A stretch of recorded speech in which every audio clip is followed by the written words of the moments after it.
Eu sou Mário Persona e essas são as respostas que eu dei aos que me perguntaram sobre a Bíblia. Então, recapitulando, o Evangelho do Reino pregava que o reino de Deus estava próximo para ser estabelecido, mas não foi porque o rei foi rejeitado. Então, esquece o Evangelho do Reino. Não fale para as pessoas, arrependei-vos porque o reino de Deus está próximo. Isso não é o Evangelho da graça que nós pregamos hoje. Hoje nós pregamos, crê no Senhor Jesus e será salvo. Esse é o Evangelho que nós pregamos. Não é arrependei-vos e crede que o reino de Deus está próximo. Ok? Então, quando eles pregavam, quando aparece isso lá em Mateus 24, que este Evangelho do reino será pregado em todo mundo, então virá o fim, não é para hoje. Ok? É para quando o Evangelho do Reino voltar a ser pregado, depois desses 2000 anos de pregação do Evangelho da Graça. Aí sim, né? O fato de falar que vai ser pregado em todo mundo, então isso aí faz muita gente se enganar ou se desanimar, ou ficar desanimada, né? Fala assim, puxa vida, então tem que esperar o Evangelho ser pregado em todo mundo para o Senhor Jesus voltar? Não. O Senhor Jesus já podia voltar a qualquer momento. Naquele tempo, há 2000 anos, tanto é que ele escreve para os Tessalonicenses, Paulo escreve, como seria, para eles ficarem consolados com a palavra da vinda do Senhor para ressuscitar os santos que morreram, que estavam dormindo na fé, que dormiram em Cristo, né? E transformar os vivos. E aí, arrebatar todos para o céu. Ok? Então, alguns falsificam a palavra de Deus. Porque tiram um versículo como esse do contexto e falam assim, você precisa pregar o Evangelho, hein? Você tem que pregar o Evangelho. Se você não pregar o Evangelho, Jesus não vai voltar. Como assim? Ele vai voltar, porque ele estava para voltar a qualquer momento desde que ele foi embora da terra. A sua misericórdia, a sua compaixão, que não quer, como Pedro fala, né? Não querendo que alguns se percam. 2 Pedro, capítulo 3, versículo 3. Sabendo primeiro isto, que nos últimos dias virão escarnecedores andando segundo as suas próprias concupiscências. Aqui também um detalhe, hein? Quando você lê nos últimos tempos, isso fala de um período grande, um período maior. Quando você lê nos últimos dias, é porque o tempo já está acabando. Ok? Então, quando você lê a Bíblia, você vai encontrar passagens, como em 1 Timóteo, ele fala dos últimos tempos. Em 2 Timóteo, ele fala dos últimos dias, porque daí o tempo está acabando. Sabendo, primeiro isso, que nos últimos dias virão escarnecedores andando segundo as suas próprias concupiscências. E dizendo, onde está a promessa? Onde está a promessa da sua vinda? Porque desde que os pais, os patriarcas, dormiram, todas as coisas permanecem como desde o princípio da criação. Eles voluntariamente ignoram isto, que pela palavra de Deus, já desde a antiguidade existiram os céus e a terra, que foi tirada da água, e do meio da água subsiste. E no meio da água subsiste, pelas quais coisas pereceu o mundo de então, coberto com as águas do dilúvio. Mas os céus e a terra, que agora existem, pela mesma palavra se reservam como tesouro e se guardam para o fogo, até o dia do juízo e da perdição dos homens ímpios. Mas amados, não ignoreis uma coisa, que um dia para o Senhor é como 1000 anos, e 1000 anos como um dia. O Senhor não retarda a sua promessa, ainda que alguns a tenham por tardia, mas é longânimo para conosco, não querendo que alguns se percam, é paciente para conosco, não querendo que alguns se percam, senão que todos venham a arrepender-se. Mas o dia do Senhor virá como ladrão de noite, no qual os céus passarão com grande estrondo, e os elementos ardendo se desfarão, e a terra e as obras que nela há se queimarão. Havendo, pois, de perecer todas essas coisas que pessoas vos convém ser em santo trato e piedade, aguardando e apressando-vos, preparando-vos para a vinda do dia de Deus, em que os céus em fogo se desfarão, e os elementos ardendo se fundirão. Mas nós, segundo a sua promessa, não estamos aguardando esse desastre, esse cataclismo mundial. Aguardamos novos céus e nova terra em que habita a justiça. Essa é a promessa para o cristão. Novos céus e nova terra. Para o mundo, destruição total. Mas então, voltando ao nosso capítulo, muito cuidado com os que falsificam a palavra de Deus, e aí inclui também aqueles que dizem que se o evangelho não for pregado em todo mundo, Cristo não volta. Tem muitos pastores que forçam as pessoas a pregar o evangelho baseado nessa passagem. Aí imagina um coitadinho lá, fala assim, mas peraí, pastor, tem gente, tem a China inteira para evangelizar, que eu não sei nem falar chinês. Como é que eu vou fazer para todo mundo na China escutar o evangelho? Nem os vídeos do Mário Persona são em chinês. Então, é um absurdo esperar que todo mundo escute o evangelho para então Cristo voltar. Porque daí, veja que interessante a coisa, daí a volta do Senhor, o retorno dele à terra, estaria condicionado à obra humana. Aliás, isso é o que pregam muitas denominações católicas e protestantes da teologia do pacto. Qual é a ideia? A ideia é a seguinte: Cristo virá reinar na terra, porque eles não falam muito do céu, não. Cristo virá estabelecer o seu reino na terra. Até aí tudo bem, mas o que eles não sabem é que esse reino na terra não é para a igreja. A igreja não tem um rei. A igreja tem um marido, que é o Senhor Jesus Cristo. A igreja não vai ficar sob o reinado de Cristo.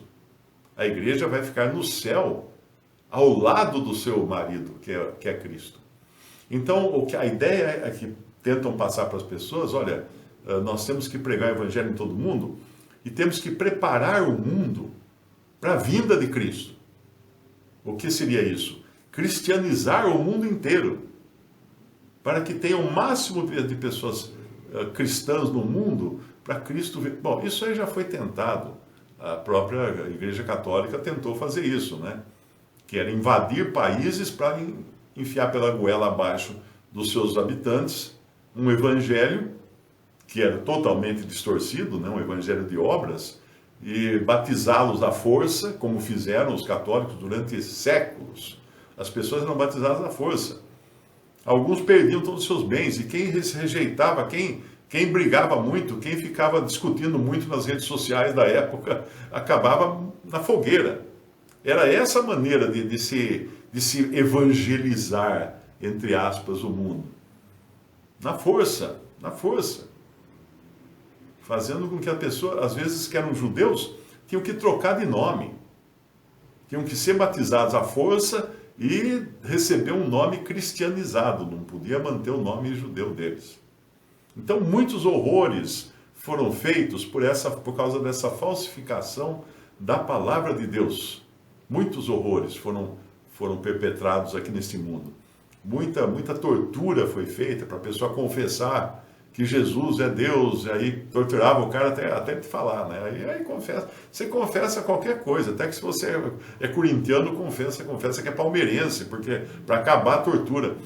Os homens sempre tentaram usar meios humanos para querer convencer e converter pessoas. Não, ninguém é convertido por ferramentas humanas. É o Espírito Santo de Deus. Não por força nem por poder, mas pelo meu Espírito, diz a palavra. Você não consegue forçar ninguém a se converter. Um dia uma moça me escreveu, falou assim, que ela tirou a televisão da casa dela porque a mãe dela ficava assistindo televisão e agora não pode assistir televisão, o pastor falou que não pode assistir televisão, então a moça pegou a TV, deu, ou vendeu, não sei o que ela fez, e a mãe dela estava brava com ela. Você não pode fazer isso, eu falei para ela, você não pode fazer um negócio desse. Não pode querer que a pessoa se converta, e nem deve ser, essa aí talvez nem conhecesse o Evangelho, porque ela achava que ser crente em Cristo era usar cabelo comprido, roupa comprida, televisão fora da casa, né? Essa era a noção do Evangelho que ela tinha. Ela nunca escutou o Evangelho da graça de Deus. que Cristo morreu na cruz para levar os nossos pecados. Pagou pelo crime que nós éramos merecedores de pagar. Então aqui, antes rejeitamos as coisas que por vergonha se ocultam, não andando com astúcia, não querendo ser espertinho para enganar as pessoas com táticas de psicologia, para falar, se ela fala isso, você fala isso, se ela disser isso, você fala aquilo.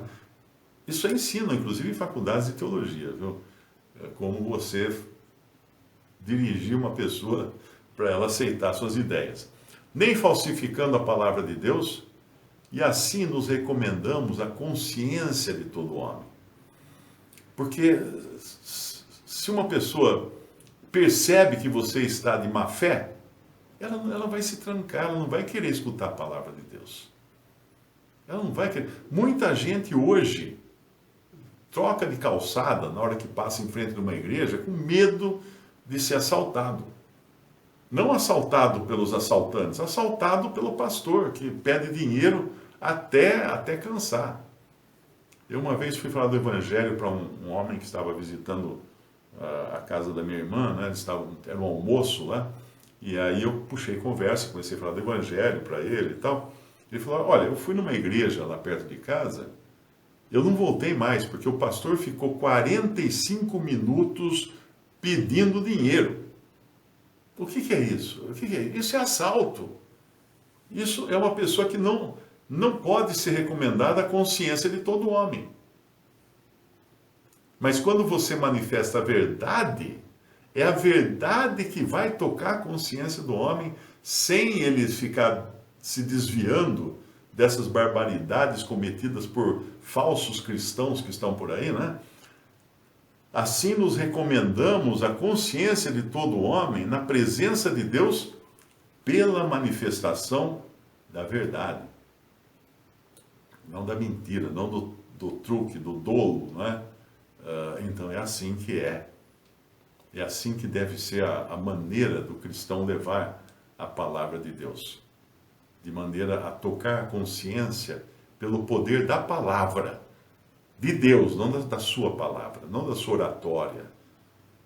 E aí vem o versículo 2, termina dizendo pela manifestação da verdade.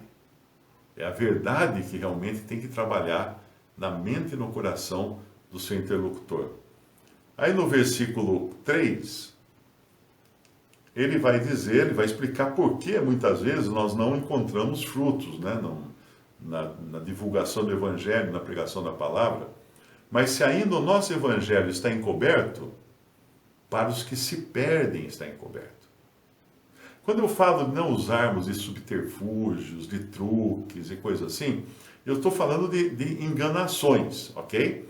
Mas um cristão ele pode ter a criatividade de levar o Evangelho de maneira criativa para aproveitar as oportunidades. Por exemplo, eu costumava, antes da internet até, eu usava muito folheto. Eu sempre estava com o bolso cheio de folheto. Onde eu ia, eu dava folheto para as pessoas. Minha mãe, então, levava uma bolsa cheia de folhetos. Ela entrava numa loja, já tirava um maço de folhetos e punha no balcão e falava para o lojista ou para a balconista, falava assim, olha, isso aqui é para os seus clientes, viu? Não vai jogar fora, não. Os seus clientes vão pegar, cada um pega o seu aqui e tal. E ela tinha uma voz potente, um porte, né, de quem tem autoridade, que o pessoal até tremia, para dizer, para não mexer com a dona Ruth, não. Então, em muitos lugares, ela deixava folhetos evangelísticos nas lojas. E eu levava também muitos folhetos. Eu ia num consultório, por exemplo, uma consulta, eu folhava todas as revistas do consultório. Por que eu estava interessado na revista? Não. Porque eu pegava uma revista e enfiava um folheto, fechava, pegava outra, enfilhava um folheto, fechava, pegava outra, enfiava um folheto, fechava. E deixava também folhetos, quando viajava de avião, na bolsa da frente, da poltrona da frente. Porque a pessoa às vezes não tem o que fazer, ela vê, o que será que é isso aqui? Tem um folhetinho ali. Visite o canal Respondidas no YouTube. Também respondi.com.br e 3minutos.net. Baixe os livros e o aplicativo.